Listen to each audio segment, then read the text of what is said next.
Une idée reçue voudrait qu'il est parfois plus intéressant de vivre de prestations sociales que de travailler au SMIC. Qu'en est-il réellement?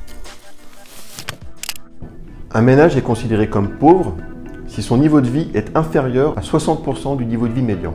En 2019, ce seuil était par exemple de 1 040 € par mois pour une personne seule et de 2 180 € par mois pour un couple avec 2 enfants. Plusieurs dispositifs publics permettent de protéger contre la pauvreté. Des dispositifs qui assurent un minimum à tous les ménages. C'est le rôle joué par le RSA depuis 2009. Mais si vous êtes au RSA, 1 € de revenu du travail en plus, c'est 1 € de RSA en moins. Pour faire en sorte que le travail paye, on a donc introduit des dispositifs d'intéressement. C'est le rôle de la prime d'activité. Enfin, il existe différentes prestations sociales ciblées sur les ménages modestes. Du coup, ces dispositifs sont-ils efficaces pour lutter contre la pauvreté tout en incitant à travailler? Prenons le cas d'une mère isolée avec un enfant, locataire de son logement.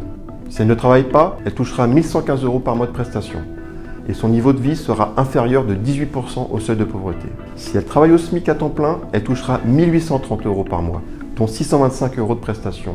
Son niveau de vie sera supérieur de 35% au seuil de pauvreté. Prenons à présent le cas d'un couple avec 2 enfants, locataires eux aussi.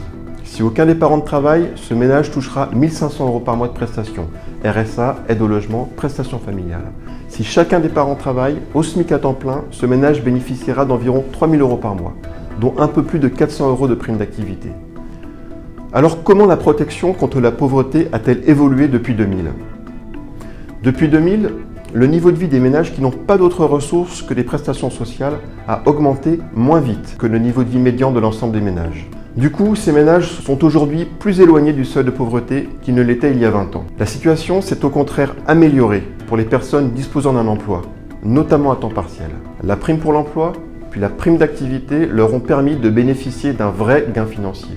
Ce qu'il faut retenir, c'est qu'avoir un emploi ne permet pas toujours de sortir de la pauvreté, lorsque le temps de travail est trop faible notamment. En revanche, contrairement à il y a 20 ans, le travail paye dans tous les cas.